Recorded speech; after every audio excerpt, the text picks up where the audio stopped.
ஓம் சாந்தி. 28/7/2025 சாக்கார முரளி. இன்று சிவ பகவான் கூறுகிறார், இனிமையான குழந்தைகளே, இப்போது மீண்டும் உலகத்தில் சாந்தி ஸ்தாபனை ஆகிக் கொண்டிருக்கிறது. ஒரு ஆதி சனாதன தேவி தேவதா தர்மத்தை ஸ்தாபனை செய்வதற்காக தந்தை வந்திருக்கிறார் என்ற இந்த மகிழ்ச்சியான செய்தியை அனைவருக்கும் சொல்லுங்கள். கேள்வி: குழந்தைகளாகிய உங்களுக்கு மீண்டும் மீண்டும் தந்தையின் நினைவில் இருப்பதற்கான சமிகை ஏன் கொடுக்கப்படுகிறது? பதில்: ஏனென்றால் சதா ஆரோக்கியமாகவும் சதா தூய்மையாகவும் ஆகுவதற்கு நினைவு அவசியம். ஆகையால் எப்பொழுதெல்லாம் நேரம் கிடைக்கிறதோ நினைவில் அமருங்கள். அதிகாலையில் எழுந்து குளித்துவிட்டு பிறகு தனிமையில் வாக்கிங் செல்லுங்கள் அல்லது அமர்ந்து கொள்ளுங்கள். இங்கேயோ வருமானமே வருமானம்தான். நினைவின் மூலம்தான் உலகத்தின் எஜமானராக ஆகி விடுவீர்கள். மதுபனுக்கு வந்தீங்கன்னா நேரத்தை வீணாக்காதீங்க.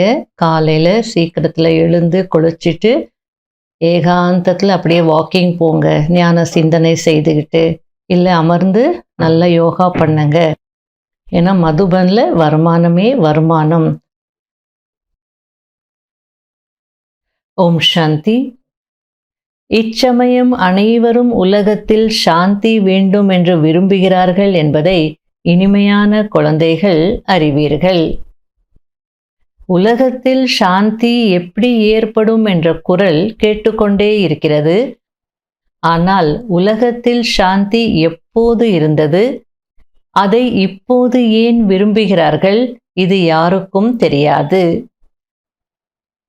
குழந்தைகளாகிய நீங்கள்தான் உலகத்தில் எப்போது இந்த லக்ஷ்மி நாராயணருடைய ராஜ்யம் இருந்ததோ அப்போதுதான் இருந்தது என்பதை குழந்தைகளாகிய நீங்கள் அறிவீர்கள். இப்போது யாரை ருத்ரன் சிவன் என்று கூறுகிறார்களோ அந்த தந்தை ஞான யஜ்யத்தை படைத்திருக்கிறார். உலகத்தில் சாந்தி இப்போது ஸ்தாபனை ஆகிக் கொண்டிருக்கிறது என்பதை குழந்தைகளாகிய நீங்கள் அறிந்திருக்கிறீர்கள்.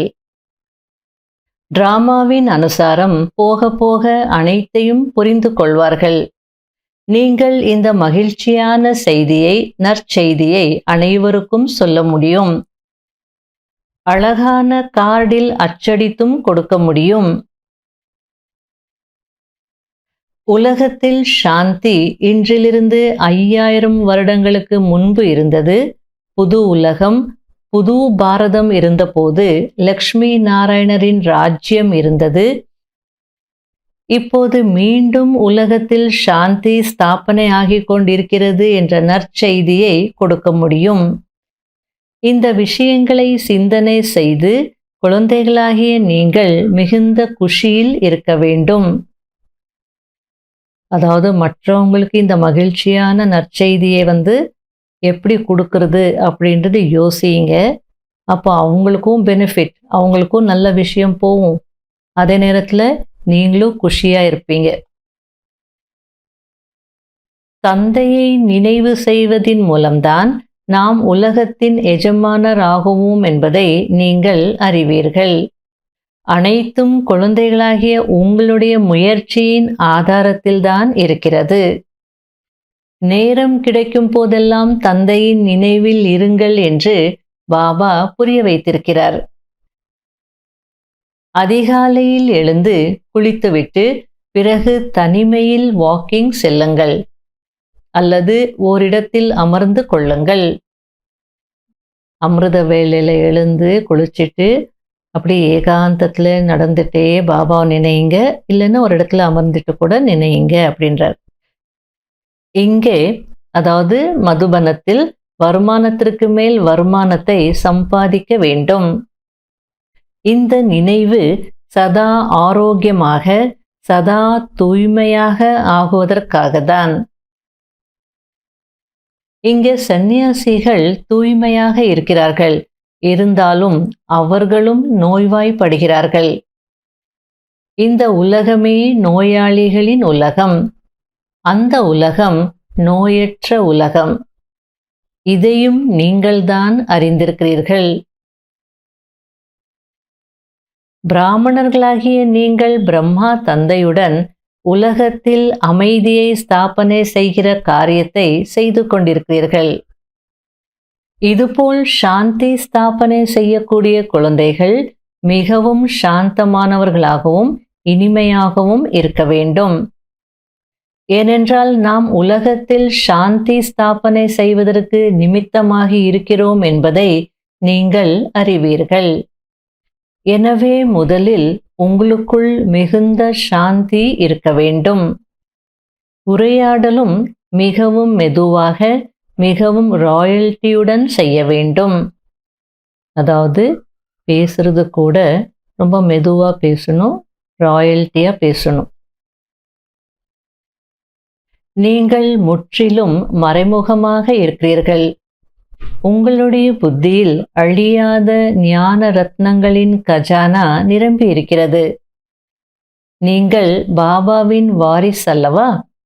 பாபாவிடம் எவ்வளவு கஜானா இருக்கிறதோ நீங்களும் முழுமையாக நிரப்பிக்கொள்ள வேண்டும். முழு ஆஸ்தியும் உங்களுடையதுதான். ஆனால் அந்த தைரியம் இல்லை என்றால் அதை பெற்றுக்கொள்ள முடியாது.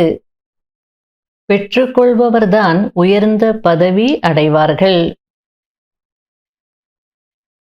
தந்தை வருவதே சாந்தியினுடைய வரதானத்தை கொடுப்பதற்காக.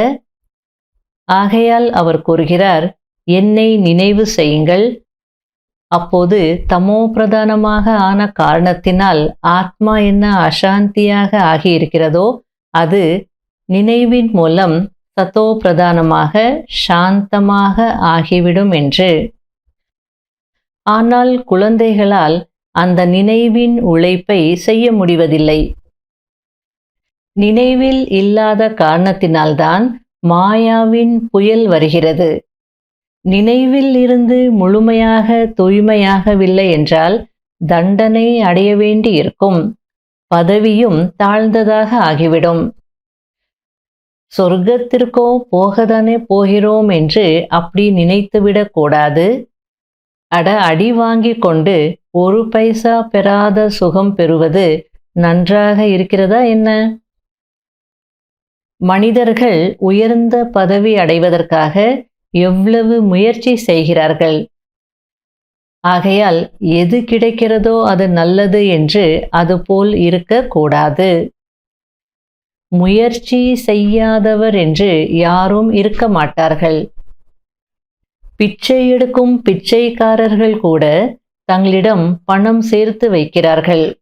பணத்திற்கான பசி அனைவருக்குமே இருக்கிறது. நாம் தந்தையிடம் இருந்து அளவற்ற செல்வத்தை பெறுகிறோம் என்பதை குழந்தைகளாகிய நீங்கள் அறிந்திருக்கிறீர்கள். முயற்சி குறைவாக செய்தால் செல்வமும் குறைவாக கிடைக்கும். எனவே பாபா சார்ட் வையுங்கள், மிகுந்த நன்மை ஏற்படும் என்று கூறுகிறார். நோட் செய்ய வேண்டும். அனைவருக்கும் செய்தி கொடுத்து கொண்டே செல்லுங்கள், சும்மா அப்படியே அமர்ந்திருக்காதீர்கள் என்று தந்தை கூறுகிறார். ரயிலிலும் கூட எப்போது இந்த பாரதத்தில் லக்ஷ்மி நாராயணரின் ராஜ்யம் இருந்ததோ அப்போது உலகத்தில் சாந்தி இருந்தது. இப்போது தந்தை மீண்டும் அந்த ராஜ்யத்தை ஸ்தாபனை செய்வதற்காக வந்திருக்கிறார். நீங்கள் தந்தையை நினைவு செய்தால் பாவங்கள் அழியும், உலகத்தில் அமைதி நிலவும் என்பதை புரிய வைத்து புத்தகத்தை கொடுங்கள். இனிமையிலும் இனிமையான தேடி கண்டெடுக்கப்பட்ட செல்ல குழந்தைகளுக்கு மாத்பிதா பாப் தாதாவின் அன்பு நினைவுகள் மற்றும் குட் மார்னிங். ஆன்மீக குழந்தைகளுக்கு ஆன்மீக தந்தையின் நமஸ்காரம். கடைபிடிக்க வேண்டிய முக்கியமான சாராம்சம். முதல் பாயிண்ட், நீங்கள் உலகத்தில் சாந்தி ஸ்தாபனை செய்வதற்கு நிமித்தமாக இருக்கும் பிராமணர்கள். நீங்கள் மிக மிக சாந்தமாக இருக்க வேண்டும். உரையாடல்கள் மிகவும் மெதுவாக மற்றும் ராயல்ட்டியுடன் செய்ய வேண்டும். 2வது பாயிண்ட், கவனக்குறைவை விட்டுவிட்டு நினைவின் உழைப்பு செய்ய வேண்டும். ஒருபோதும் நம்பிக்கையற்றவர்களாக ஆகக்கூடாது. வரதானம், சோதனையை கண்டு பயப்படுவதற்கு பதிலாக ஃபுல் ஸ்டாப் வைத்து ஃபுல் பாஸ் ஆகக்கூடிய, அதாவது முற்றுப்புள்ளி வைத்து முழுமையாக தேர்ச்சி பெறக்கூடிய வெற்றி மூர்த்தி ஆகுங்கள். ஏதாவது பேப்பர், அதாவது சோதனை வருகிறது என்றால் பயப்படாதீர்கள். இது ஏன் வந்தது என்ற கேள்வியை எழுப்பாதீர்கள். இதுபோல் யோசிப்பதில் நேரத்தை வீணாக்காதீர்கள். கேள்விக்குறியை முடித்து முற்றுப்புள்ளி வையுங்கள். அப்போதுதான் அடுத்த வகுப்பிற்கு மாறுவீர்கள், அதாவது பேப்பரில் பாஸ் ஆகுவீர்கள். ஃபுல் ஸ்டாப் வைப்பவர்கள்தான் ஃபுல் பாஸ் ஆகிறார்கள்.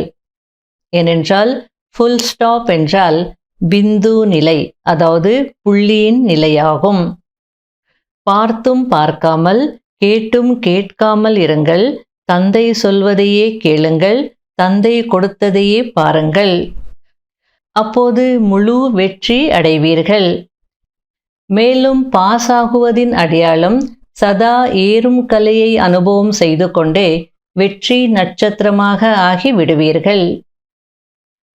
ஸ்லோகன், சுய முன்னேற்றம் அடைவதற்கு கொஸ்டின், கரெக்ஷன், கொட்டேஷன், அதாவது கேள்வி கேட்பது, திருத்துவது, மேற்கோள் காட்டுவது, இவை அனைத்தையும் தியாகம் செய்து தன்னுடைய தொடர்பினை சரியாக வைத்து கொள்ளுங்கள்.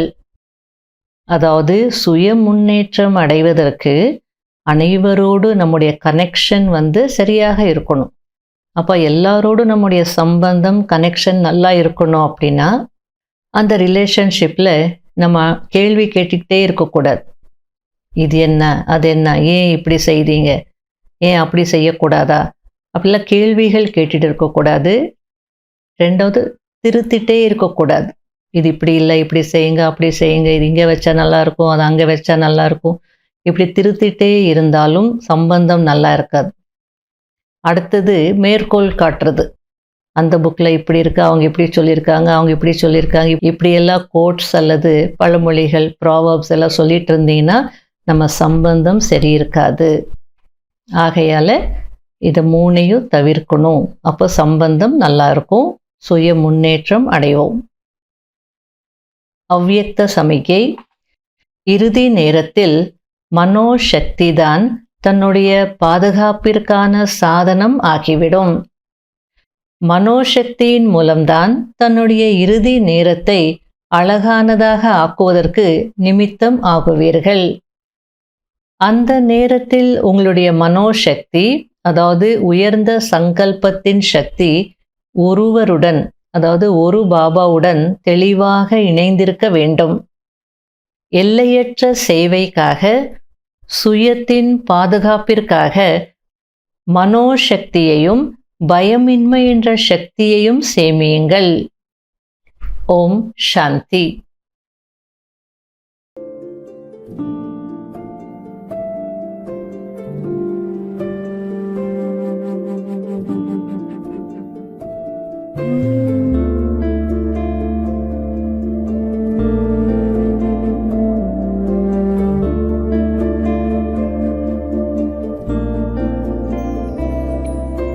आवाज से परे, मधुर साज से भरे, अंदाज में बुलाए बाबा, पुकार के बच्चिया।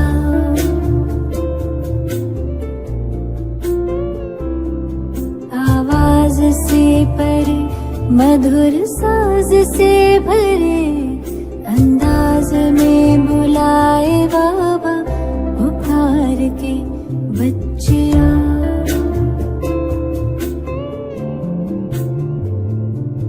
सितारों से दूर, सितारों का जहां, रहता परम सितारा, बेहद सुकून वहां। सितारों से दूर, सितारों का जहां,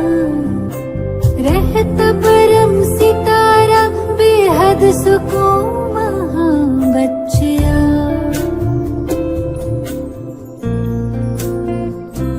बच्चिया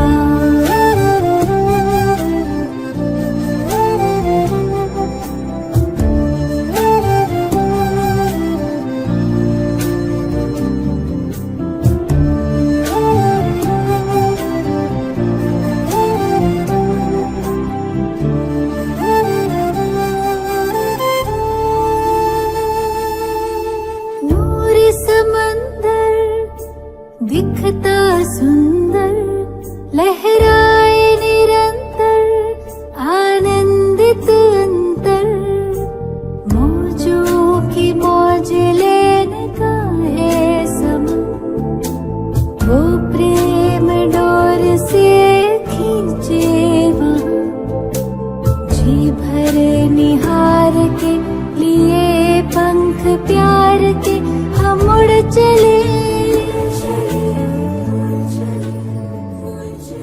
आवाज से परे मधुर साज से भरे अंदाज में बुलाए बाबा पुकार के बच्चिया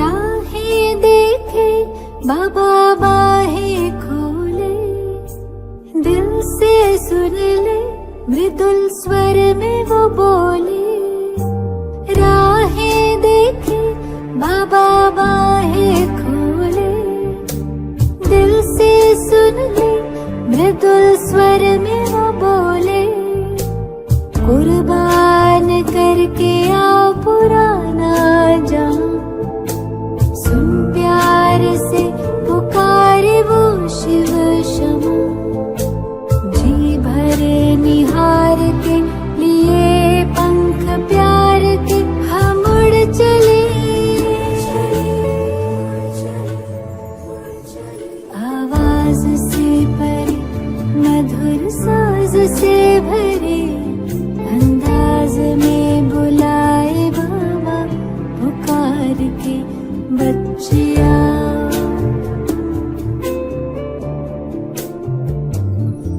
सितारों से दूर सितारों का जहां रहता परम सितारा बेहद सुकून वहाँ सितारों से दूर सितारों का जहां रहता परम सितारा बेहद सुकून वहाँ बच्चा